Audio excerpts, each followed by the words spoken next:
Hello and welcome to Dial H for Heroclix, episode 59. I am your host, Hunter Smith. With me today is my friend and cousin, Austin Smith. Hola. And I forgot another Drew joke today, so just the sexy as always, Mr. Drew Alderson. Hi.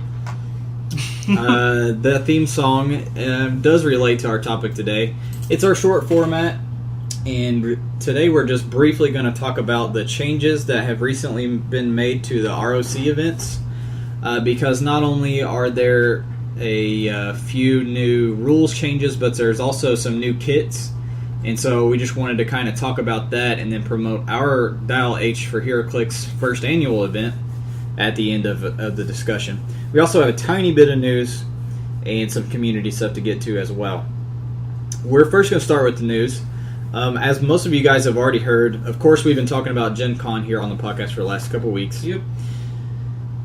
The WizKids has announced that next year World's Championships will not be at GenCon for the first time ever.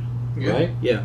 For the first time ever, it will not be at GenCon. It will be at DragonCon.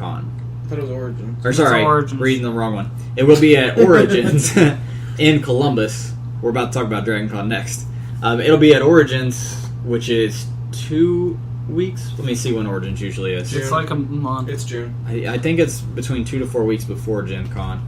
No, it's June. Which would be a month. No, GenCon's in August. Nope, Origins. GenCon's in July now. Yeah, What? Gen Con's moving up next You year. didn't know that? No, no one told me. Let's see. Origins is June 3rd through the 7th next year. So yeah, it is at least a month before Gen Con. That is in Columbus, Ohio. So it's really not too much farther. For us, that's about An hour and a half instead of 45 minutes. about a 2-hour drive. I guess we're kind of spoiled, so I mean... But the championships are moving to Columbus, Ohio. There still will be HeroClix events at Gen Con. It just won't be the site of the World Championship. They'll still be selling stuff. They'll still have booths, and they'll have all the events. It's going to be Origins. And then the next item on the news list is that DragonCon is this weekend, actually going on right now as we speak. They're probably moving into their championship rounds right now. DragonCon is in Atlanta, for those of you who aren't aware. And this, right now for this year, is the ROC Championships, but that also will be changing next year. It will no longer be at DragonCon. Howard says that he's 99% sure it will stay in Atlanta at the same area, but will probably be a little later in the year. And the reason they're wanting to do that, and probably the reason that that Worlds is also moving from Gen Con, is that they're trying to spread out all the majors for HeroClix across the year. Because right now, really, if you think about it, they're all in like a 2-month span. Yep. So they're kind of with the what's the HeroClix things were they calling them, opens or whatever? Yeah. So with those, and then also now spreading out these events a little bit, all the big majors, they're trying to make it more like other competitive games where the major events are kind of spread out across the year instead Kind of like Magic, how Magic has 4 Pro Tours a year or Yeah. with each set release. which is a great idea. The other thing is, Origins is also a much smaller convention than Gen Con. Mm-hmm. And since it's nearby, of course, it doesn't hassle those of us who already live by it. It will help, yeah. Yeah, it'll be a larger venue. They'll have more room to do stuff. Very true. The exhibition hall isn't as bad. Like, Origins is a lot smaller. It's not as crowded. So they have more room to set up tables, more room to run Worlds and all that stuff. And Worlds is growing. I mean, they really need to move it to a different venue. So, question. Have they announced whether or not they're going to do away with the Origins only getting like a certain set of con exclusives? I don't know. That's a good question, actually. Like, yeah, usually when Origin starts, they only have 2 out of the 6 at Origins, and then at Gen Con they have all 6. So say we go to Origins. I don't want to travel all the way there. For what's supposed to be Worlds. and get like 6 dupes. Yeah. Or whatever. That's a good question, actually. That'll be answered by WizKids, because they are the only ones who control The other that. thing that I really like about it, and the other thing that this is really big for, this means that a month before rotation, we're gonna have the final hoo-ah for the year. Right. And that's actually a better idea, Yeah. anyways, because then you've had a whole year of the sets to kind of Absorb. To solve the meta. Exactly. To really know what's the best combinations at this point, and then right after that, then everything rotates and starts fresh. Because overall, that seems like a great well, plan. GenCon and Origins both something always dominates at Origins, and then GenCon flips, and it's nowhere to be seen. Like this year, all of a sudden we had other color power batteries show up. We had Resurrection Man added to the pool. Yep. What else was it? There was a lot of... Where's that sheet, Hunter? Well, honestly, just between Resurrection Man and the black and white lanterns, that was a huge difference there. And then the rotation, like you said. And if they continue with the whole you can't get, use stuff you got here sort of thing. Yeah, that means the con exclusives won't be playable at all. Con exclusives like Resurrection Man and the battery packs won't be legal. We'll see what they do. Next year. I mean, honestly, maybe because they did say on the opens that they were going to be giving out con exclusives and stuff. Maybe next year they do the cons earlier in the year and they start with the opens, and maybe at the big open they do 2 of the cons, and then at Origins they do all 6, and they're all I don't know. We'll just have to see. They haven't officially announced anything. If we get news on that, we'll let you guys know. And then. Since this week was pretty low on news, I decided to also do an update on any changes that we know for upcoming sets. There's really no new news on Flash. We do know that for the Battle of the Five Armies, the last Hobbit movie set will be coming out. Its projected date is now November 5th. There are 12 figures with the mass markets. There's 10 for the hobby set, and then 2 that are dedicated to mass markets. So it's a pretty small set. It's similar to the Return of the King set. No chase. And so far we don't know rarity at all. I guess we'll see. Yeah. And this is all coming off of the games trade solicit and the mass market solicit. Then for Trinity War, we have a couple new known figures that we know will be in it, including Shazam and Element Woman being the 2 newest additions. So far, if you're not familiar, these are the figures, the characters that we know for sure will be in Trinity War. Don't know the rarity yet, or the slot, or anything, but we know that they will be in it. Lex, Mera, Parademons, Firestorm, Ultraman, Owlman, Superwoman, Deathstorm, the whole entire Crime Syndicate. Yeah. Wonder Woman, Shazam, Ocean Master is a good addition. I'm very happy with that one. Elemental Woman, and Aquaman. So far we don't have a sculpt, but he was listed in text, so they know that there will be a new Aquaman. This is going to be a good opportunity to get all their guys in, because I don't know if you noticed or not, Teen Titans is rotating, and we're losing a lot of figures. There's not going to be an Aquaman that isn't a Black Lantern. Well, what else? DC 10th Yep.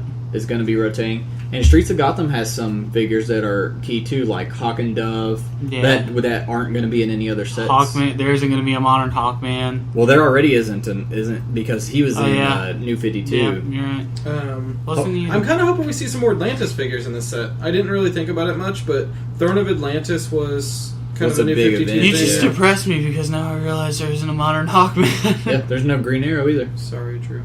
This is stupid. Yeah. Anyways, hopefully that's some news for you guys. So Shazam, though. We're finally getting a Shazam. I don't have to jump off a bridge now. That's something we can all be happy about. I said last week, if we don't get a Shazam, I'm jumping off a bridge. Unfortunately, Drew's probably sad about it. I'm not going to be jumping off a bridge now. Wait, what's this? Breaking news. Shazam has been removed from the Trinity War set. This kid literally calls us up to say, because of this, we're removing Shazam. That's going to do it for the news section. I knew they were trying to get at us in any way possible. Well, let's move into our main topic, which is the ROC. So I know some of you guys might not care, but you may at least find some of these rules changes interesting, and you may want to some of them are worth implementing at your own venue. That's what I was going to say. You may want to test them out and see what you think, trying them out at your own venue. So for those of you who are unfamiliar with the ROC, it's a major qualifier series now, ran by TCG Player and HC Realms in conjunction. And you buy a prize kit for your venue, and then you run these events. and they have a general rules set that you follow. And honestly, it's extremely close to the standard anyways, the standard HeroClix rules. Really, as far as rulings and judgings, it's pretty much identical to WizKids format. The only differences come into play when it comes to things like that affect brackets and stuff, like ties and placings and getting your matches and your build sheets and all that good stuff. So what they have added this year is 2 new sizes of events. The first of which is the smallest that they've ever done. The kit is just called Win a Map Kit, and it pretty much is, it's right there in the name. The kit only costs your store $50. That's awesome, actually. Any store can purchase and run it. And then first place gets a map, 5 points, a set of dice, 2 tokens. Second place gets 3 points, set of dice, 2 tokens. Third and fourth get a set of dice, 2 tokens. So that's pretty much what the other kit was, but it was more expensive, wasn't it? Well, yeah, the next biggest one was a trial. The problem was with the old format, you couldn't run a trial unless you were running a Super Q later that year. That's right. The trial kit is $100, and basically you get another map, though. Yeah. So for the Win-A-Map kit, it's only $50, but you're only getting 1 map. But this is the perfect get your toes wet kit. See what kind of competitive players you have. It's only $50. You could charge $5 a player and only need 10 people to show up to get your money back. First place is going to get a really freaking sweet map. I love the map that I have, and I can't wait to get some of the new ones. And then, at the very least, your top 4 are each going to get a set of dice and some custom object, like poker chip Nothing type like throwing things. a Segway at a bitch. Yeah, so that's really cool. Then they have now the biggest size kit, and we'll be talking about this in a minute. The TCGplayer.com regional qualifiers. Now, this is a big announcement, and it actually involves us personally, because I'll be running the first ever ROC regional qualifier. Some details are official, some are not, so I can't share everything this week, but I'll just say what I can say. I will basically repeat what Howard has already said on the Quarry podcast just a couple days ago, because I don't want to get in any trouble. There's a new kit. It's the regional kit. It costs the organizer $1,000, but the prizes are pretty hefty. If you notice, first place not only gets 20 points, which is a lot, you also get a championship bye to the ROC finals. So you automatically, at the ROC finals, get into top 16. So basically, you don't even have to try to get through the cut. You automatically get in, which is huge. Nuts. Because the prizes at that are going to be even bigger. Yeah. So you're already going to be in great shape for that. Then you get 20 points on top of that for getting through the cut on other events. The way they've set this up is a lot like the Magic system now, where these points at pretty much every Super Q and Regional from now on, you can pay X amount of your points and get straight into the top 16 or the top 8. So could you play in this regional, win 20 points, then go to a different regional and spend those points to start fire up in that one? Yes. That's pretty awesome. So, and I'll get into that in a minute when we get to the rules part. But first place is getting that. They're getting the buy. They're getting dice and tokens. They're getting a map, a trophy, Realms, gold membership, a hat, and all that good stuff. But they're also getting 4 con exclusives. No dupes. And you... Basically, they have... Here's how many cons they give you for the whole tournament. 2 Zombie Galactus, 2 2 Blam, 2 Resurrection Man, 2 Impossible Man, and then 1 each of the other ones. World's Finest, Amazo, Jonah, Hulk, She-Hulk, Dupe, Whiplash. First place gets his first choice of any 4 of those. That's nuts. Second place gets to choose any 3 of those. Third gets 2, fourth gets 1, fifth. So 4th through 8th, even if you got top 8, you're at least guaranteed a con exclusive. You're going to get something. And then you're also getting a map, dice, tokens. So top 8 is paying out very well. Top 32 even at least get dice and object tokens. That's But awesome. it says on here the entry fee is $25. Howard told me on the phone that they're thinking about bumping it up to $30. So I'm not sure yet if it'll be $25 or $30. But like I said, the prize pool is huge. First place is paying out, and that's so big worth time. it. Yeah, that first place is paying out huge. And then also in the top, they're also giving additional sets of dice and tokens to give out for door prizes and additional prizes. So there's a good chance you're going to get the ROC dice and tokens if you attend. And they also now are giving out judge pins so that you can know who your judges are as they're walking around. And they are giving out LE play maps to the judges themselves. So that'll be nice. So, like I said, I can say some things. I can say that the first one will be here in Indianapolis at the Convention Center. And I will be running that along with TCG Player and a couple other local people that I trust. And Drew and Austin will probably be helping me in some capacity as well. So the whole Dial H for Heroclix crew will be there in Indianapolis. With the stamp. So far, our predicted date is October 25th. But as soon as I get official word and everything, then we will share it. But for now, that's all I can say. So we're thinking about the end of October. It's going to be in Indianapolis at the Convention Center, and the prizes are huge. Another good thing about the way they're doing these regionals, and Howard brought up a good point when he brought up why they wanted to do these. To play in these, you don't have to already attend a con. Let's say that I wanted to play at GenCon, but I don't really give a crap that much about the other stuff at GenCon. Not only do I have to pay to enter Worlds, but I also have to buy a badge for over $50 at most cons. How much is it in a Worlds? $25? I don't honestly know, but it can't be that much. Most of the events are $12. But I'm just saying, I'm having to spend almost $100 just to get if you think about the weekend, because you're gonna have to attend multiple days. Worlds is 3 days. Yeah, You're gonna have to attend over at least $100. Doing these at the centers, but not during a convention, saves the players on average $100 a piece. So that's a good point to bring up. This also will be around the same time that TCG Player will be doing their Indiana State Magic Championships and their Yu-Gi-Oh! State Championships. So they kind of want to do it all at the same time, make Heroclix be involved, and I'm pretty excited about it. It should be pretty cool. It sounds awesome. Hopefully we have a good turnout, but this is how it's going to be. So if you guys are at all familiar with Magic, you know that they do the state level they do these exact same things for those, except they do them at the state level. Since this is just starting out, they're just going to do regionals. I think he said 6. He might have said 8. But he said, of course, that doesn't let him cover the whole country, but this is the first year, and if it goes well, they're hoping that they can keep opening up more locations. So support Joe Rock. So if you're anywhere in the Indianapolis area, I got to think a lot of people are going to show up to this, considering that people travel very long distances for super queues. Yeah, I could imagine. I got to imagine that we're going to have a lot of people show up to this regional. And the cool thing about this being the opening one for it, for those of you guys who've never been to Indianapolis is a really nice town for visiting. Like, it's a great tourism spot. Lots of stuff to see, restaurants, downtown's really nice. It's for living. Yeah, and we live here. If you come up here, get a hotel, play in the ROC, enjoy the city, great place. Sleep on my couch. Save you some money. Don't offer that, Hunter, because you know everyone's going to want it. You're going to have to do a lottery system. So anyways, yeah, if you guys are anywhere in the Indiana area and you guys want to attend, please do so. So, backing away from our specific regional, it's cool that they have 2 new size kits now. Especially, honestly, more of the win a map kit, because like I said, I think that's a good opportunity for a lot of these venues to get their beak wet and you know, have a kind of a test run to decide if they want to then do a qualifier or, you know, level or bigger event.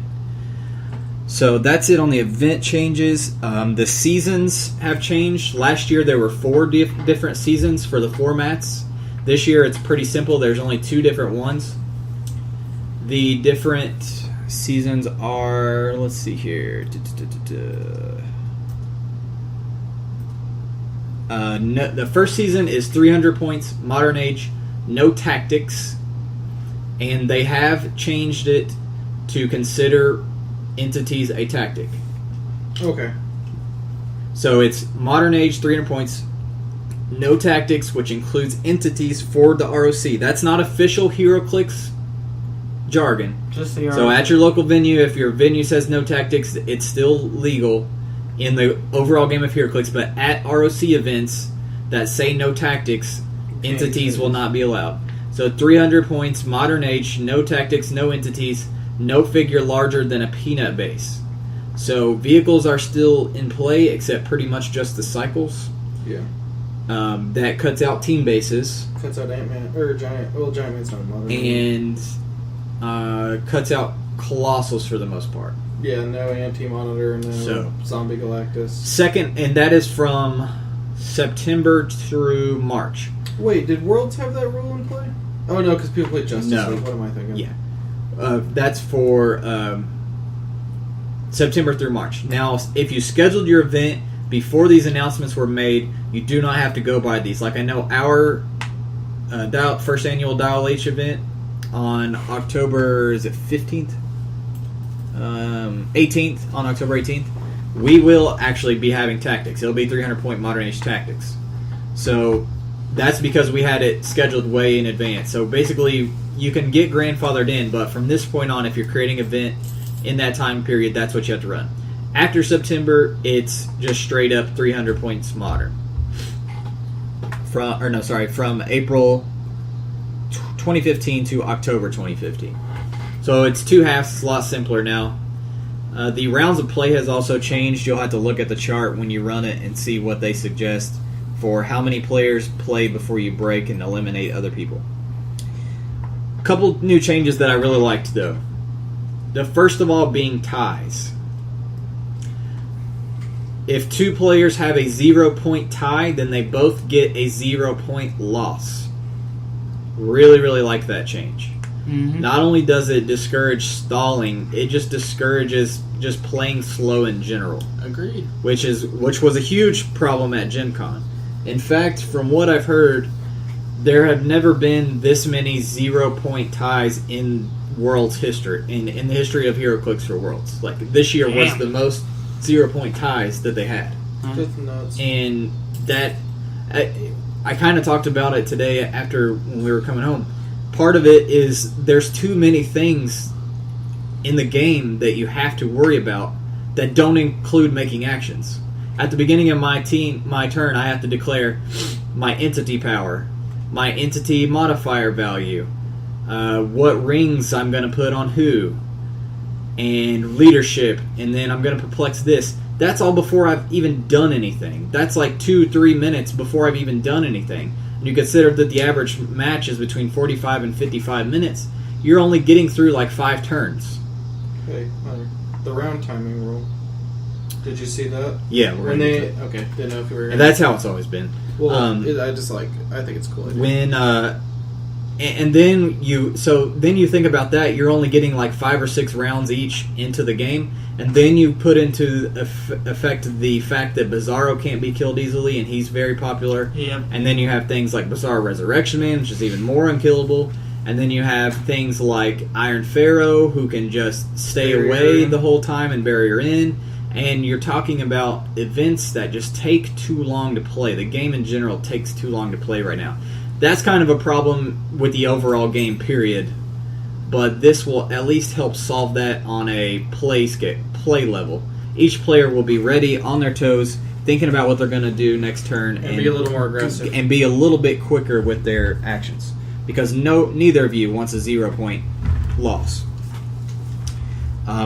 If you do tie, if you do somehow manage to both score points and then you tied, like I said, if you both ran like a Scotty's Warbot and you both killed a Scotty's Warbot each and you both scored 30 points, you would then take each of your figures at the same time and deal each of your figures 1 damage and check see if anybody died. And then go from there. Once somebody finally scores bonus points from that, then that player wins. That's in lieu of doing a roll-off. If you somehow, like if you're playing identical teams, and you somehow got identical things, and then you KO and everybody KO'd at the same time, then you just straight do a roll-off.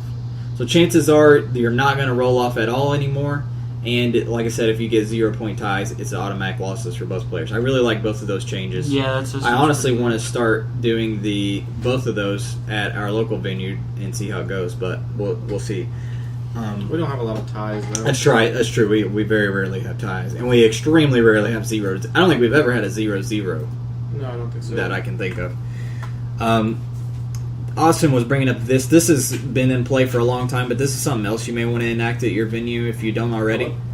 Rounds are between 45 and 55 minutes long. You call 30-minute warning and 5-minute warning, but when you call that warning, you have a plus or minus 5-minute window. So when I say 30 minutes, there could be anywhere between 25 and 35 minutes left. And when I call 5 minutes, there could be anywhere between 3 and 7 minutes. So it encourages you to play each other instead of playing the clock. Yeah. I wonder what Austin thinks about that. And then when last action is declared, and this is how it's supposed to be, but I know some judges do their things differently. So some judges like to, and I don't necessarily hate this, it's a preference thing, but some judges, when time runs out, they'll say one more round. So basically, if it's your turn, and you're playing Austin, Okay. and I call time, and it's your turn, you finish your turn, and then Austin finishes his full turn, and then the game's over. Yeah. That keeps people from playing the time, because if I call 5 minutes, or even 10 minutes, and you're trying to keep up with the time in your head, you could try to make it where time would run out on your turn. You could try a timer scheme. But in ROC, if the judge calls last action, then you finish any action that's already been declared, and if it hasn't been declared yet, then the game's over. So there's no little like play there. As soon as I say last action, it's not. And that's how I do it at my venue too, and I wish more places would do that. So, for example, I use this example in the thing I'm typing up for us, but let's say that my Punisher is going to running shot, and I haven't declared it yet, but I know he's going to running shot. So I say Domino's going to perplex Punisher's attack +1. Didn't you say last action? Drew yells out, last action.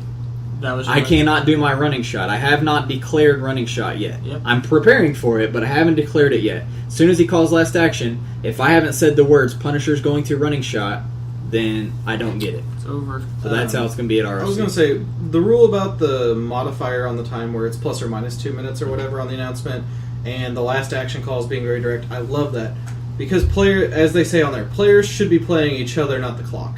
And that's a big problem, I think. I ran into it at GenCon last year. I know a lot of local players were complaining about some events they were in this year where people were doing crap like that. And it makes you feel cheated. Like, you're there to play the game, not stall out and play the clock. How did that Street Fighter tournament go for you last year? I don't want to talk about it. Another huge change that I really, really like. Oh, I love this change. When you attend an event, you choose 3 legal maps, and you put those on your build sheet when you fill out your army build. I don't know why I said build so weird. Build. You know what that sounds like on Kill Bill whenever she's talking to the dude that smokes pipe. He's like, where's Beeler? Where's me? Alright, that's enough for that I tangent. didn't get that reference. You never seen Kill Bill? You I've never seen Kill Bill. What? It's like my favorite movie. I've of never all seen time. Kill Bill. Hunter, we've been over this crap. I have not seen a lot of movies. Have you seen Kung Fu Hustle? Yes, I love Kung Fu Hustle. Kill Bill's way better. Anyways, you only get 3 legal maps. You have to list them on your build sheet. And those are the only 3 maps you can use. Unless the venue provides a map at each table, which they're supposed to do. So you can either use the map that's in front of you, or you can use one of your 3. So it's going to make you have to make some choices when you design your team as to what counter maps you maybe want to bring. Mm-hmm. Maybe bring Pacific Ocean if your team doesn't do well with barrier teams or something like that. So anyways, It's to keep people from wheeling up like one of those library carts that holds books full of maps. Yeah. And just like, okay. I forgot about those old library cards. They just literally wheel it up to the I table. forgot like, about libraries in general. What are you playing over there? Wikipedia kind of made them obsolete, but it's like wheel up the cart. What are you playing over there? Barrier team, that's pretty cool. There's Pacific Ocean. What else we got here?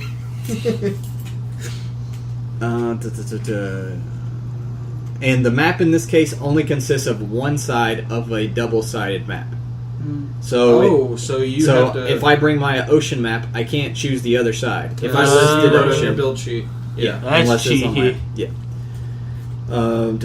That's actually really cool. Also, I forgot to mention this on the type up, which I need to do. Not only are all WizKids Modern Age maps, but all Grid Reality maps are legal. I just saw that. That's pretty interesting. And the ROC map that they give out in the prizes is also And legal. we've played on some Grid Reality maps. They're really good maps. Yeah, some of my favorite ones are Grid Reality maps. Yeah, like What was it? The park? Yep, the perk. The perk. I like the warehouse, the swamp. Swamp's really Swamp's good. really good. The perk. So that kind of opens up, tactics a little bit too. Anything else I want to mention that changed? House rules are not allowed at an ROC event. Yeah, and that's always been the case. I know, it's just funny. Well, how are they gonna... There's no way for that to work. Nah, dude, with my kitchen table. We don't allow resources where we play, so we're just not gonna allow resources at your ROC event. At my kitchen table, we do full speed running shot. You'd be very surprised at the rules Stupid that shit some people have. say. So that's going to do it for the main changes. But I just thought some of those were really interesting, and I'd like to, even the map thing for some competitive events coming up at venues, like I would like to try that out. I agree. Now and then. Like, I think, honestly, that's something that I think WizKids should look into. Like, that's a great idea. Because we've talked before how when you build teams, a map is part of your team. Yep. Like, to actually literally treat it like that these days, is awesome. it is the battlefield condition. Yeah. You know what I mean? Now the battlefield conditions are dead.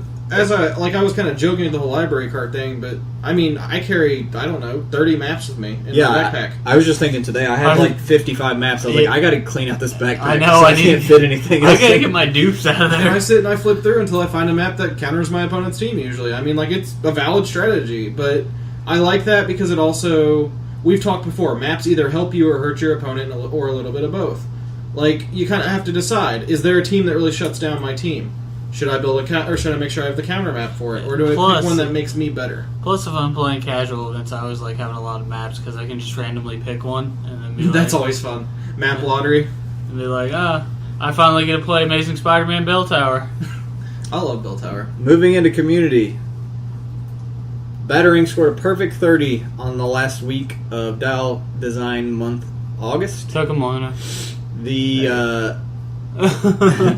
You could build any character from any literary, whether it's comics or a book. We actually had a ton of book submissions this week. But he got a perfect 30 on his Bawana Beast. And I was going to do him for feature dial, of course, since it's not often that we get a perfect dial. He has a lot of leap, climb, and flurry. The actual dial is not super strong. He does have a special attack power that lets him use leadership. When he uses leadership, other friendly characters with the animal keyword may use the following effects that correspond with the D6. So not only does he have a leadership, that's a cool but he idea. also buffs the rest of the animals. On a 1 to 2, he gives them all sidestep plus 1 speed. On a 3 to 4, they get toughness plus 1 defense. 5 to 6, they all get willpower plus 1 attack. Damn, so you remove a token, willpower plus 1 attack. Then he has a trait, which is kind of the best part. You give Bawana Beast a double power action. He doesn't have willpower, so that will push him. When he is adjacent to 2 or more friendly characters with the animal keyword, so they have to all be together, you choose one of the characters to be the template, and you remove one of the other characters from the map and place it on the template's card. So let's say, for example, what's 2 animals that you like, Drew? Lizard and Alyosha. No, like animal. Oh wait, figures. Never mind. Lizard. I thought you were saying animals. All right, so let's take Lizard and Alyosha. It's not a real animal, Drew. All right. You got animal keyword. So if Lizard and Alyosha is who Drew chooses, and let's say that Drew wants to empower Alyosha with Lizard's stuff. Hold on. Did Austin want me to bring 3 pheasants to the game? No, I thought that's what Hunter was asking. It's a Heroclix podcast, Austin. I know it. Not National Geographic weekly podcast. The question was, what are your favorite animals? You know what I miss? This is a huge tangent. Those little zoo books that used to read when you mean were zoo books? Fucking zoo books are awesome. Anyways. I saw one on horseshoe crabs. Horseshoe crabs are so cool, Hunter. Those things are freaking scary. They're awesome. Anyways. They bleed blue, Hunter. We're getting anything that bleeds blue is awesome. Too many tangents today. So, anyways, one of you remove, or one of them is your template. So let's say we take Alyosha for our template. We remove one of the other adjacent characters and put it on the template's card. So we put Lizard on Alyosha's card. Lizard is the specimen. The template, so Alyosha, can use the Chimera ability. This character may use all powers and abilities possessed by the specimen. So Alyosha can now use all of Lizard's powers, including Lizard's tail swipe. When this character would take damage, the specimen takes the damage instead. And when the specimen is turned to a KO click, it's then removed from the game immediately. Really, really cool. So not only does he have a really cool, unique trait and idea that hasn't been done, but he also has really character-accurate dial and a really cool attack power as well. So he ended up getting a perfect score. I really, really enjoyed it. But our overall winner was ROC again. He's been in the lead the whole month, and he got like a 28, I think, and stayed 1 point ahead of Battering and ended up winning. So we now have multiple winners. We now have multiple, I guess I should say. Swagnito's one of multiples. ROC, Battering. There's one other person. Is it Doom PhD? Swagnito. I already said Swagnito. Swagnito's multiple one twice. I think Doom PhD, but I could be wrong. One of the Dooms. We got too many Doom logo people. You guys need to get some actual... Then best build. So some of you guys may have already seen the best build assignment. I did start posting it on the Realms and Reddit, and I also shared it on our Facebook group. But those of you guys who just listen to the podcast may not be aware of best build. Best build we will actually be playing this Saturday. So we only have until Thursday to choose these teams. So today is August 30th. You have until September 4th to turn in your team to our Gmail account, dial h4heroclix@gmail.com. The build is this: 400 points, Golden Age teams, no battlefield conditions or feats, all other effects are legal for play. And how it works is, after each player takes a turn, the outside squares of the map turn into a different type of terrain, and the terrain depends on which match this is. So during the first round, after I go, the outside row turns into water. Then Drew goes, next row turns into water. Row and column, so the whole outside of the map. Then I go, water. Drew goes, water. And it keeps on shrinking down after we each take a turn. And once there's only a 5x5 square, then the map will stop shrinking. On the second round, it works the same way, except it fills in with hindering. And then on the last match, it's going to fill in with blocking. And any character that occupies a square that gets turned into blocking takes one unavoidable and gets scooted inwards again.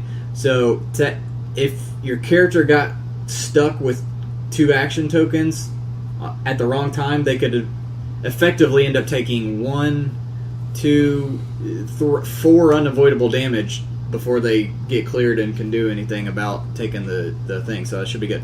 What that also, this is funny, what the third round filling in with blocking also does is it kind of screws over the power battery team, because it can't use its prob and all that stuff, and it's going to be taking clicks of damage as it keeps getting pushed in.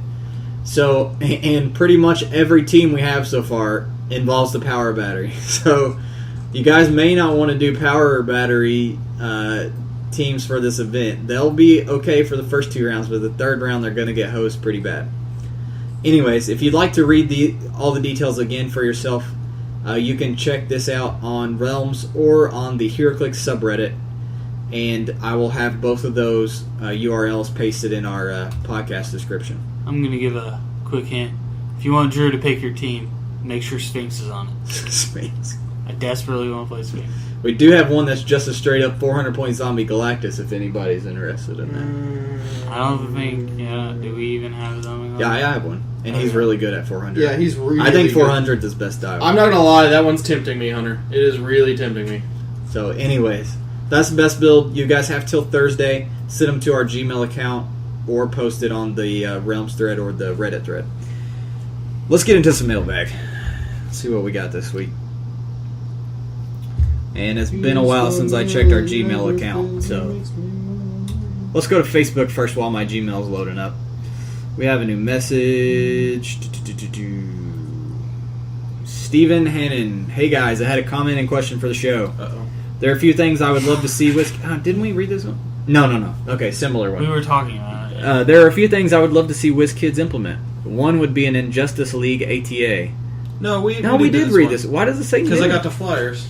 Well, then why does it say new? Because Facebook's retarded. Oh, wait, maybe he reads... No, he wrote another one. Okay, my bad. So we have a new email from last week. Austin, he believes, made a mention of the old soaring mechanism. No, that was you. And how soaring figures could make close combat attacks against elevated figures. I said I wished they could. Hunter said, I think Hunter was the one who said they could. This is not correct. Well, I know it's not correct. I was just using the example of... Okay, then he lists how it works. I know. Sorry. I know how it worked. I was just saying, like, that's kind of how that type of idea did sort of used to be in play back in the day. But thanks for sharing. I just want Flyers to be able to punch people. Oh, Iron Man is sitting literally right here. He's jetting up on the figure. Looks like he's going to punch somebody in the face, but he can't. Looks like that's it for Facebook. Let me make sure we don't have posts. You guys are slacking this week. Okay. Then, well, I think we have some on Gmail. We better. I'm going to be upset. Yeah. All right. Already right here, Eric sent us one. Just today, just like an hour ago. Actually, 30 minutes ago. You almost missed the cutoff. It even says, hopefully I didn't submit these too late. Number 1, do you prefer to have Invincible top dial or mid dial? That's a damn good question. Oh, man, that's a hard one. I like it both places. You got it! Actually, I was going to bring this up earlier because the Vintage GP this week has... you're playing on mini-maps, and your team consists of 5 single figures, and you play one-on-ones. Yeah. For that event, like, I was really thinking about how much I'd love to have Invincible top dial, because Alpha Strike sucks. Yeah. I mean, let's be blunt here. Alpha Strike sucks. And today I got to play Black Dwarf, who has Invincible on his top dial. And oh my gosh, I always forget how much I love Invincible until I play someone with it. Like, it shuts down a lot of stuff. Don't have to worry about poison. I like it top dial, personally, I think, more. Because it stops you from being knocked onto shitty stats. Mid dial's alright if you have a good stopping point with regen and stuff like that after it. I enjoy mid dial Invincible when I've had it. The prime example in my head being the Skeleton Skullwalkers. Yeah. From Mage Knight. I've played them in 2 different tournaments, and they have 2 clicks of mid dial Invincible, and they're only 55 point piece to begin with. And nobody ever expects all of a sudden this little Skeleton Skullwalker to have, Invincible. Makes them and if you wait just an extra turn before you send them into the battle, into the fray, it really screws people over. Because a lot of the times, think about it, towards the middle and the end of the match, people are pumping out huge amounts of damage. Yeah. And then they always hit them onto Invincible, and then they can't deal with it at that point. And those Skeleton Skullwalkers also have like Flurry Steel energy on those clicks too. So the other reason I was going to say that I like top dial though is because it helps against super strength. That +3 damage all of a sudden is not really going to help as much. It helps against huge alpha strikes, like you said. Number 2, which X-Men characters do you hope to see make their cinema debut in Age of Apocalypse? I still haven't seen Days of Future Past. Well, we know Apocalypse is going to be Sabretooth's been in the movies, though. Anybody who you want to see be in the movie that... I'm trying to think of not just X-Men characters, because I actually would have said Blink, but Cyclops was in. Cyclops better have his rocking outfit from Age of Apocalypse. There's an Age of Apocalypse Cyclops Mr. Sinister. Heroclix. Yeah, I'm trying to think of people who are actually in Age of Apocalypse, though. Havoc. Because otherwise I'll just start listing Phantom X and people I like, not people who actually... Havoc. Havoc's in First Class and all that. Yeah, Havoc is in... he was in the last one, too. Yeah. Days of Future Past. Or you haven't seen it yet, have you? I haven't seen Days of Future Past yet. Spoiler alert. I know the First Class guys are in it. I know that. Let's see. I do think Mr. Sinister would be cool. Mr. Sinister? Is he in Age of Apocalypse? You just recently reread it. I read the new stuff. I haven't read the old stuff. I don't think he is. I don't think he is either. Let's get a little list of the people usually he's involved. There's a lot of people in it. Oh, I know. There's a lot, but no, not necessarily. Not really. Not really. Characters in this event. Alright, Mystique, Wild Child, Abyss, Quicksilver. We already know Wolfsbane. Wolfsbane would be a really good one. Oh, Sugarman. I don't know shit about Sugarman. He's scary. Hey, there's Sabretooth.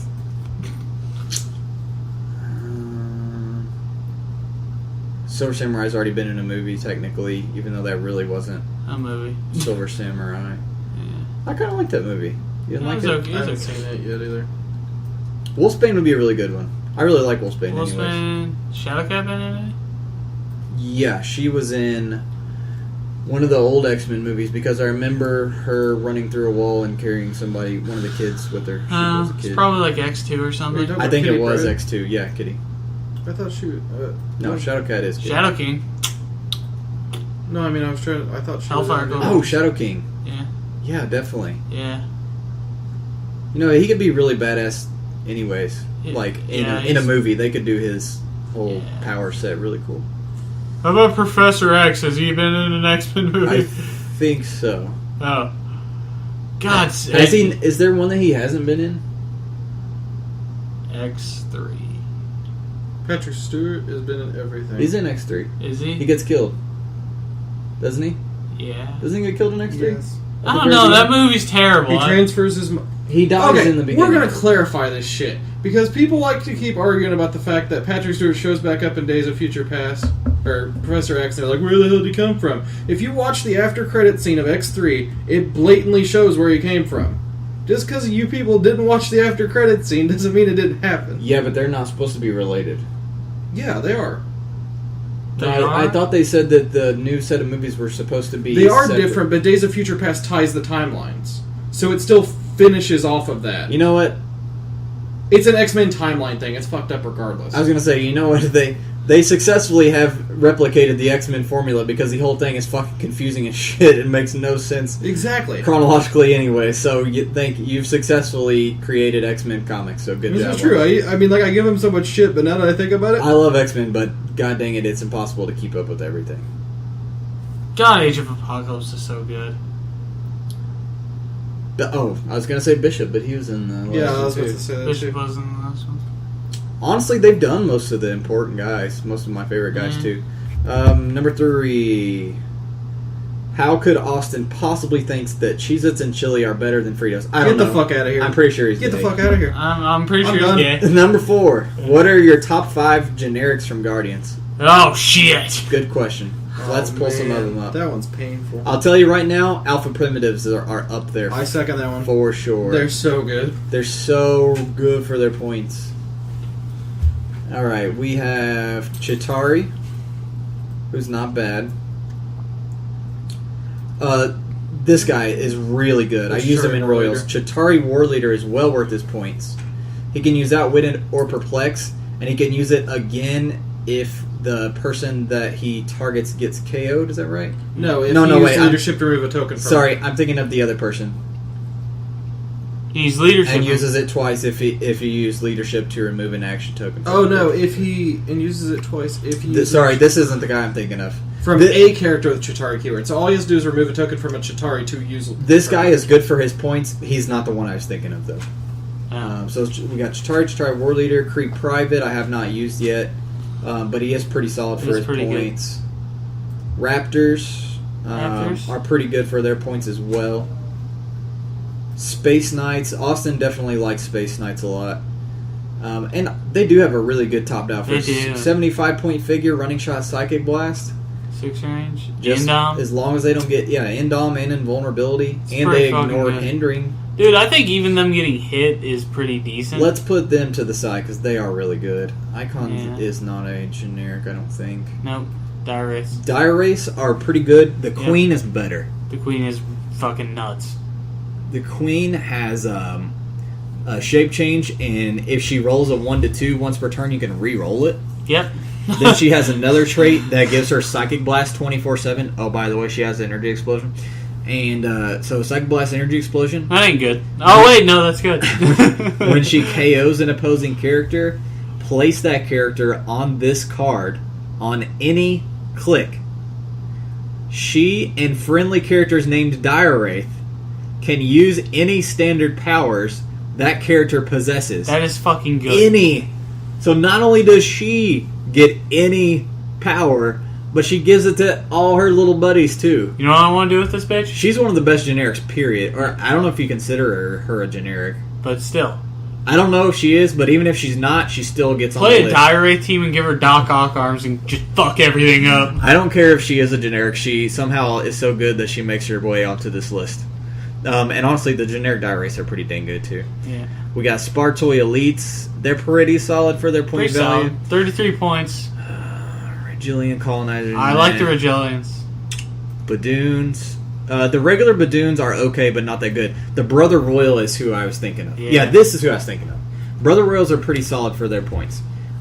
If there's 2 of them on the maps, they get +1 on all combat values and can use shape change stealth. So you definitely want to play 2 of them. But the damage power is what's sweet. Give them a free action and choose Outwit or Perplex. Brother Royal can use the chosen power this turn, even if he has already done so. Each time an opposing character is KO'd by a friendly character's attack, he can use his power again. This is the guy I was thinking of. Yeah, Okay. Austin, what's his name? Brother Royal. He can use Outwit or Perp, and then if you KO somebody that turn, he can use it again. What figures did we previously talk about? Don't do this to me, Drew. Dire Wraith Queen is up there. She's She's nuts. borked. Yeah, she's really good. Space Knight. That's what earlier I thought you pulled one, and that's what I was freaking out. She's so good. Space Knight's really good too. Let's see, what else we got? Crew Lieutenant. I haven't really looked at this guy yet. Ooh, he's good for 45 points. Adjacent friendlies with Kree get +1 attack. And he's got an enhancement. And enhancement, and sidestep, and an energy and all that good stuff. He's pretty dang good. Let's throw him over to this side too. Creed Alpha Primitive's already definitely on there. Creed General. Let's see, what all is he bringing to the table? That trait for 76 points. Yeah, that's pretty good. Energy Explosion and Leadership. When he uses Leadership, that's pretty good. Outwit. He's really good too. That trait, each opposing character that isn't adjacent to another modifies its defense -1 unless already modified. Then Energy Explosion Leadership. When he uses Leadership succeeds, he can just remove one from a friendly character with Kree. That's pretty good. There's a lot of rodents, by the way. Yep. There's like 8. And then the damage power can use Outwit. Can be given a power action placement. Including a 300-point motherfucking beast of a Ronin from the movie set who also has the Kree keyword. Just throwing that out there. Kree General could just teleport 6 squares. I gotta say, he barely squeaked his way onto the 5th slot. We're gonna go with Space Knight, Dire Wraith Queen, if that's considered a generic. Like I said, she's so good, she somehow is gonna make the list even if she's not. I don't give a shit. I'm so happy we got Space Knights, by the way. Kree Lieutenant, Alpha Primitive, and Kree General. Let's talk about Alpha Primitive. Oh yeah, that's true. I didn't talk about him. So for only 30 points and only 3 clicks long, He's fucking stupid. but this dial is packed. First of all, the set charge, super strength, toughness, and power on all 3. 3 clicks. damn. He's got my favorite trait. But this trait is why he's really good. He's got my favorite trait. If a friendly character with Inhumans and a higher point value is within 4 squares, you can give Alpha Primitive a free action to move as if he had 4. And then he has a 9 movement charge on top of that. So he effectively has a 9 square charge if you really need him to, with a 10 attack and super strength. And in power, so if you're running multiple of these bastards... It's so stupid! Then he has another trait which is bad for him, but honestly doesn't come into play too often. If he's targeted without wit, he loses all his powers. When he's targeted by mind control, he takes -2 defense. But friendly characters that aren't Alpha Primitives can mind control him, and when they do, he's dealt 1 unavoidable after actions resolve unless it's Maximus. I can't wait to play Maximus in like a horde of These guys, I had him in a royal with my Karnak, and so he was getting free movement from Karnak. Karnak had the perplex for other Inhumans, and then he was empowering Karnak already, and it was just nuts. This figure is almost exactly what I'd imagine the Iron Man drones would be made if they made them now. Like, think about it. Instead of Maximus, have it where it's Tony Stark and crap like that. I mean, that'd be perfect. So we're going with Space Knight, Dire Wraith Queen, Kree Lieutenant, Alpha Primitive, and Kree General. Lots of Kree. Last question. Is there a location that is not currently a map that you wish would be? That's a really good question. God, I hadn't thought of that. Mini Krakoa? Just so you can have a new Krakoa? No, I don't want a new Krakoa, honestly. So basically the Krakoa from Wolverine the X-Men school? How many X mansions do we have? No. Is there one? One. That's what I'm wondering. Is there one at all? I don't know if there is one. I think there might be one. If there's an X-Men mansion, let us know. Let us know what set. No, I'm thinking of Doctor Strange's mansion. Yeah, those are a little different. Shut up, Dick. Those are a little different. Oh man. They're Well, both I was mansions. gonna go through. I was sitting there trying to think of like Asgardian realms or anything, but they've all been done. There's the danger room. That's true. There is the danger room. Yeah, but it's not the X Mansion. What locations would I like to see? We already have the Bat Cave. Baxter Building. I think there is a Baxter Building. I think it's really super old, but I'm pretty sure there is a Baxter Building. Damn, that's hard. They've done a lot. They've done almost everything. Blue Lantern home planet. I don't know if they did that one in War Light or not. What's their own planet called? I can't remember. It's gone now. Ass. What, you still salty about that? Dude, I'm that's still salty forever about ago. that. Their home planet is Yismal. Oh, never mind. That's Red Lantern. Derp.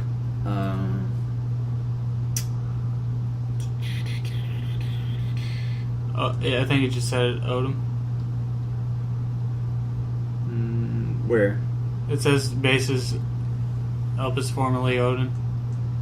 Oh, I see. Yeah, they created the blue power. Elpis, formerly Odom. So let's. Elpis is the new one, so it's I don't Odin. think there is an Elpis or an Odom. So yeah. Well, I didn't know if that was one of the War Light sides or not. 'Cause I Yeah, haven't seen and all the War Lights. their planet's really cool too. It's like a jungle planet. Yeah, it's kind of it's- like tranquil and crap like that. It's like luscious. Is there a Savage Land map? If there isn't, I will be baffled. I feel like there is, but if not, there should be one. I feel like there is one, and I'm forgetting about it though. Why do we not have a map that takes place on freaking the living planet? What about an Avengers mansion, but indoors, like inside the mansion? Because I Yeah. know there's the one that's like in there, the Yeah. outside part, but indoors would be cool with all the statues and everything, and maybe a little Jarvis somewhere, kind of on the I map. want a Mogo map. Mogo map, that'd be cool. One you can accidentally kill and cause both players to lose. I want a games. colossal Mogo. Is what I want. That literally is half the map in size. Yeah. If they did, he should be the first 5x5 colossal. I want a generic. Well, they've done 2 moon maps now. If you count the blue side of the moon. There's a lot more Lord of the Rings locations they could do in future Oh, yeah. sets. No fun. That would be really cool. Lord of the Rings has the potential for so many cool battlefield maps. Yeah, I'd say inside of the Avengers Mansion, if there's not one already. Is there a Watchtower map? Yeah, I'm sure there's bound to be. I'm pretty sure there is. I want more generic location maps. I want a parking lot, or not a parking lot, a parking garage or something like that. Would be cool. That's what's good about the Grid Reality set. Is Yeah. They just take... The D-Day Beach is one of my favorite maps. Oh, God, I forgot that. That's such a good map. I forgot that was a Grid Reality Yeah, map. that is That's a good- definitely up there on my favorites. I'll be trying to think of some. I'm sure that'll hit us throughout the week. Why don't we make that our community question this week? That's a good idea. We'll do that community question next week. Because I think people will like that one. Yeah. All right. Let me see. Make sure we don't have any more. Oh, here's one from Edward. Let me make sure that it's not. Important. Oh, never mind. That was just You've been fired, Hunter, for talking on the podcast about the ROC. No, he gave me a good little broken clicks combination, but he said, "Shh, don't tell anybody." So I'm gonna keep that one quiet. You should probably tell us after this At least podcast, though. let me know. I want to know. I'll Well, play it hold next on. week. Let me make sure we don't have anything we need to share right now. They're all like, "What is it? What is it?" We're gonna get so many emails next week. Oh, so this one is one of many that I got the first couple of days after the podcast came out. So several of you guys emailed us and said that last week was your favorite podcast we've ever done, and I agree. Wait, what? That our last week was one of our best episodes, and I really liked last week too. Well, the whole discussion about the game objectively, Yeah. Oh, the yeah. fact that it's not really a good game, but we love it. We love it, and like I said, I'll probably be playing this game for the rest of my life. Like, I'm going to keep all my stuff when my kids are old enough. I'm going to teach them. We'll I'm be going to playing talk it for about a this long sold time. all my stuff because I borrow Hunters usually. But I also know and accept that it's not the best game in the world, That is definitely. and that we're trying to turn something that's not really good enough, built well enough to be competitive into a competitive thing, and that's something we have to always keep in mind when we discuss these type of things. But to be fair, and really, as I've been getting into board games and stuff in the last few months that I've learned, there's a lot of board games that are like that. They're far from the best board game, But if you find a game you love, you stick to it, and people make it competitive. Like Resistance. I don't know how the hell they play Resistance competitively, but there were GenCon tournaments paying out oodles of stuff for it. But several of you guys emailed and said you feel the same way and that you really, really liked the last episode. And Rodney Anderson in particular, I saved his, I didn't delete his because he brought up another good point. That complexity creep is the biggest issue, I think, with shooing people away from the game these days. But this other point. Actually, Josh told me that today. He said that's why he came back to try to play during Fear itself. Didn't know what the book did or anything. And like it kind of threw him off having to keep track of the book and everything on the board and all that stuff like that. And it kind of pushed him away. I do remember him coming because I'm pretty sure he pulled a Spider-Man. Super Rare Spider-Man. Yeah, he came to play... Well, he tried to play in a few Fear itself events. And I totally agree with that. But this paragraph right here was also a good point. He says, my local venues have seen new players come and go. The only ones who stick are the ones who got completely obsessed the day they picked up the game and immediately started going online and absorbing information like sponges. We talk about competitive versus casual Heroclix players, but I've never actually met a Heroclix player whose interest is quote-unquote casual in the real-world sense of the word, even if they don't want to compete in big tournaments. That's true. Because the casual ones are always just collectors. The ones who actually play... They're not players. Yeah, the ones who actually play, a couple of weeks a month are the ones who really love the game. Not very many people come, try it once, are more or less... They're like, this game's okay. They don't keep playing. They never stick with the game. It's always only the people that really, really like it that actually play. They're, in a sense... There is no such thing as a casual Heroclix player, and that's a good point, actually. That you don't have really casual think about. Heroclix owners. Shut that door for me, Drew. We had a suggestion last week. I said when we were talking about powers we would like to see and ideas to change them, we had a couple people submit some ideas. He says, I love the idea for Quake. I said the thing about where Quake should always knock back regardless if you have charge or reflexes. Mm-hmm. He says, I think it would need to also do one penetrating along with the knockback. He thinks anyone with the dolphin symbol should have stealth as long as they're in water. Yeah, I thought about that one I think you said that. I said ignore characters when they're in water. Stealth's not a bad one. He says, lead climb should stay the same, except if they're adjacent to elevated terrain. They should be able to take a free action to move up or down the terrain. Kind of like a little mini sidestep. That'd be kind of cool because, picture Daredevil doing that. Like, he's sitting on the edge and he just flips himself up and just starts beating the shit out of somebody with close combat expert. He says, I like poison, but I think it needs to be a little more than it is now. But I don't really have any good ideas for the power. Yeah, poison's kind of hard because you make it any better and it becomes ridiculous. Yeah, I agree. I think poison's good. Poison's already swinging. Like there's some poison's good. You just have to use it intelligently. You have to know who you're going to go after with it at the start of the game. Sidestep was a buff to poison. Yeah, that's true. One power I think they need is a toughness and super senses abilities like impervious, but with toughness and set. So basically, toughness with a chance to reduce, I guess what he's saying. Or a chance to evade. Toughness with a 5-6 roll where you're only reducing by 1, but you have a chance to ignore it all. Thanks so much. You guys do a great job on the podcast. Thanks, Paul. There's a best build. Yu-Gi-Oh! Once, but I think we did this one. No, we didn't. So when we did the Yu-Gi-Oh! Once, I talked about giant germs and how they could bring more. He said they could also do something like that with the nimble Mamanga guys, the little flying squirrel guys. And he said that let's see, he said he could work the same way as your giant germ, but he heals you. Let's see, the Clix version could instead, when he's knocked out, bring or heal a character within X squares of X damage. So like how Karibos blow up, the Mamangas would heal people instead when they die. That's pretty cool. That is a pretty cool idea. He says, I'd love to see that kind of thing. My number one love would be the Elemental Hero Flame Wingman from Yu-Gi-Oh! GX. I have no idea who that is. Yeah, I hadn't watched But that name definitely is a Yu-Gi-Oh! Yeah, definitely. I want Bomb Beetle, damn it! Here's Bomb another Beetles leaf. are so cool. Here's another We leaf. got 4-star Ladybug. It's not Bomb Beetle, though. This is from S space V, so I have no idea. In regards to Leap Climb, what about a small change along the flavor of guys like Hawkman or Night Runner? Something like give this character a move action. It can add +1 to breakaway and all the other stuff it usually gets. But if you end your movement adjacent to an opposing character on a different elevation than what you started on, you can get a free close combat attack. I think we actually came up with that suggestion once when we were talking about Leap Climb back before they did the original a very changes. long time ago. Yeah, a very long time ago. I'm on board with that idea. There are a few pieces, like he mentioned, Yeah. Hawkman and stuff like that can already do that. He says, not really game breaking or really a big change for the old characters. Like I brought up the point, you don't want to make Leap... Like you said, we need to phase out Leap Climb, which is a valid point. But you don't want to make it something crazy that doesn't make sense, so that all the old Robins that have Leap Climb don't suddenly have hypersonic speed. And he said that changing it like that would make it better, but still thematic. That's a good point. Something like that, or like the other guy suggested, the one space change elevation for free type thing. Yeah.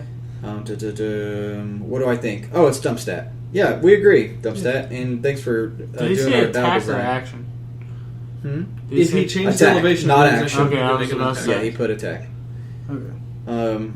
He also brought up the point that Teen Titans had a shit ton of people with Leap Climb. Yeah. Yep. And he even goes through and lists how many. He says 3 GOTGs have Leap Climb, 1 movie, 7 Deadpool, 1 Winter Soldier, 4 Iron Man, 9 Wolverine the X-Men, 12 in Amazing Spider-Man, and then 3/366. 24 in Teen Titans had Leap Climb. That's ridiculous. Yeah, thanks for doing all that research for us too, by the way. Saves me time. That's it for this week on the mailbag.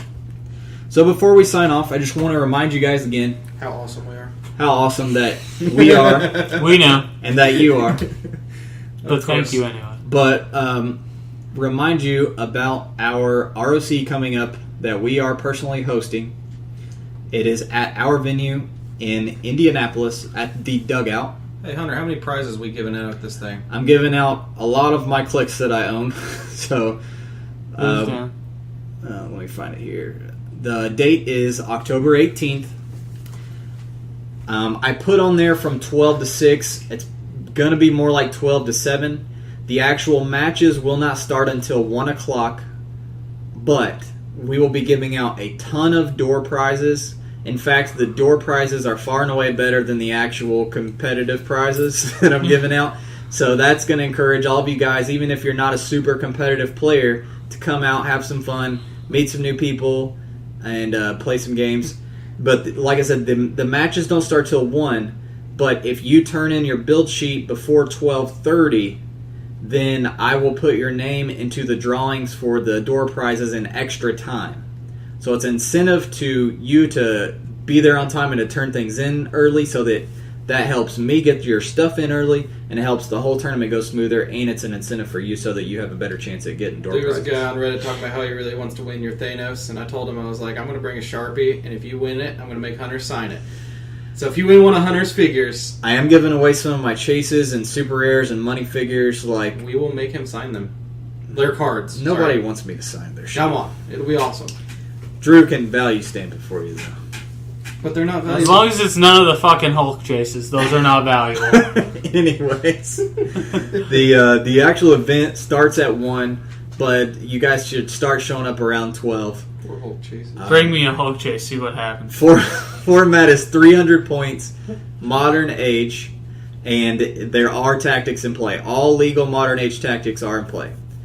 And they will be doing 3 rounds, cut to top 8. All players will be cut out. But here's the thing. We're still going to be giving out door prizes. So if you don't get in top 8 and you get cut out of the tournament, stick around. We're going to have DC deck builder type games set up to play. You can bring your other clicks with you to do some trading or to do a pickup game with people. We're going to have, you can bring your Marvel Dice Masters and do some fun games. We have concession stands. And like I said, we'll still be doing door prizes throughout the day, and we don't do the best ones until the end. So if you want your chance at getting Colossal Cyclops or my poker chips I made for this or anything else, make sure you stick around and hang out with everybody. We also will be putting our boosters on sale our guys' prices are already low. They're ridiculous. Some of these I'm dropping even more for this sale. So, speaking concession stand, get a chili cheeseburger. Those things are great. Or get nachos with chili on them. Or nachos with chili and cheese on them. So if you're anywhere within driving distance of the dugout in Indianapolis, please come see us. If you are in the continental U.S. and or Canada or Mexico. Oh, and I forgot to mention, it's a qualifier level event, and it's only $10 a person. That's the cheapest I can make it.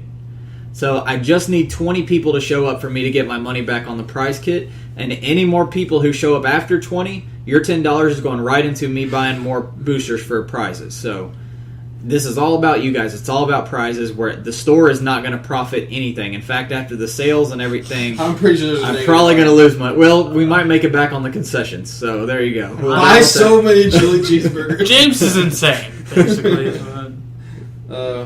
So, anyways, please, if you're mark that on your calendars, October 18th from 12 p.m. to roughly 7 p.m. at the latest at the dugout in Indianapolis. Then, like I said, I'll have more news to share when I get official confirmation, but we'll also be doing the first ever TCG player regional events for Heroclix, and it'll be most likely October 25th. But when I have more details on that, which will hopefully be next episode, I will share those with you and give you all the details. So much crazy stuff going on with the ROC around here. So if you guys don't already follow us and you'd like to, we are on Facebook and Twitter, Dial H for Heroclix, of course. You can also send us messages on our Gmail account under the same name, Dial H for Heroclix at Gmail. Spread the word about the podcast. You know, we don't ask you guys to promote the cast too much, but if you word of mouth is about all. Word of mouth is all we have. You know, the greatness and love of our fans. Share the good word of the podcast with your local Heroclix players. There's a lot of players that don't know that there are even podcasts to begin with. Oh yeah, let alone ours. So you know, share with your friends. If you guys have won any of our contests and you have your poker chips. You know, you can. Those are a good conversation starter because one side has our little logo on it, and then you can talk about the podcast and share with everybody. Go knock on your neighbor's door and be like, "Have you heard the good word of Andrew Alderson?" We're the best, entertainment podcast when it comes to Heroclix. You could say that. Edward's the best information. I mean, we do have Mr. Drew Alderson and his valuable value corner of values over here. Stay tuned next week. That's a lot of value. Drew's going to sell us something real nice next week. Quell your boners, folks. It'll be next week. How does one cool one's boner? I said quell. Oh, quell. He pulled out the big words. I didn't even know that was in your vocabulary. Quell. I haven't heard that word since AP English class. Drew's got a beautiful lexicon. I took AP English, too. That's going to do it for us this week. We'll see you next week. See ya.